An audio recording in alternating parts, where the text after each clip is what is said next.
In this daily drop, I'm back in the barn and planning new content, so let's go. All right, everybody, back from Europe, and at least mentally, I have arrived. Physically, that 9-hour time difference is kicking my butt, but I'll get over it in a few days, and life will go on, and it is good to be back here in the command center of the C-47. Now, a little bit chaotic around me at the moment because I broke down a set that was set up before I left. I talked a little bit about that a couple of weeks ago, and got to organize all of that stuff and get into this week with new content for the Daily Drop. One of the new pieces of equipment that I have in hand is the FR-AV2 from Tascam. And as you probably know, if you follow the channel, I use, it's over there, a MixPre 6.2 as my primary audio capturing device.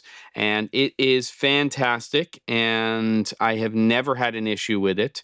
So I'm not looking at this particular product as a replacement to that, but wondering if in certain situations, especially when I'm creating content like this on the road, if there is an advantage to me bringing this, because what I've been doing most of the time recently is just recording with the built-in audio on my iPhone 15 Pro, which quite honestly is working well at an arm's length. I feel like the quality of the audio is good enough for the type of stuff that I'm doing.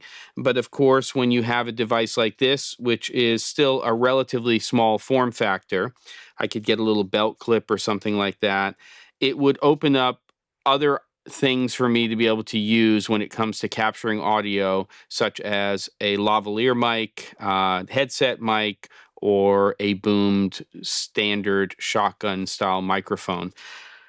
I'm not sure that's the way I'm going to go. One of the things that I've been testing on here, and I'll probably talk about it hopefully within the next week or so, is the noise gate feature. And that is what's kind of listening to the space, lowering that noise floor. And it's not the same thing as having quiet preamps. It's similar to the noise assist feature that you have on the MixPre series and some of their higher end mixer recorders, and also stuff that's now embedded into NLEs like Premiere Pro, Final Cut Pro, and DaVinci Resolve, where you can basically take the audio and you can reduce the ambient noise so that you can just isolate dialogue. Initial tests, and there's only 3 settings, unlike the MixPre 6.2, where you can dial in based on 1 dB increments. There's basically a low, medium, and high setting in here. And at least with my initial tests, I'm finding that with low and medium, when a speaking voice comes in, it starts to introduce some of that ambience along with it, whereas opposed to the high setting in here, actually eliminates that background noise. But I'm trying to do some tests to see if my dialogue and anybody else's would be affected with an A too much when using the noise gate feature. Now, I'm going to put a link down here to Curtis Judd's episode on the FR-AV2. I think it's excellent. There's a lot of great data in there. He is comparing it to the Zoom F3.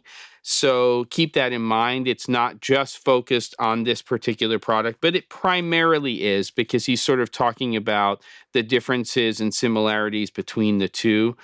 I love the form factor. I love the fact that you can battery power this thing for 4 to 5 hours. It seems to do a lot better on battery power than the Sound Devices MixPre series. But that thing is such a rock star that it's going to be a hard sell probably for me to say I'm going to start using this in place of, but I'm trying to figure out, are there situations where this particular product comes in handy? Haven't forgotten about the Insta360 Flow Pro. That is still in testing mode. I'm starting to formulate my ideas on that. And hopefully this week we'll get into some more nitty gritty. Obviously, the last couple of weeks have been more from the road while I've been on my trip, with some thoughts I think that are relevant to production overall. But I think that the channel, the people who are watching you like it when I'm getting into kit and practical application and things like that. So just figuring all that stuff out. Don't forget to, and I'll see you on the next episode of The Daily Drop.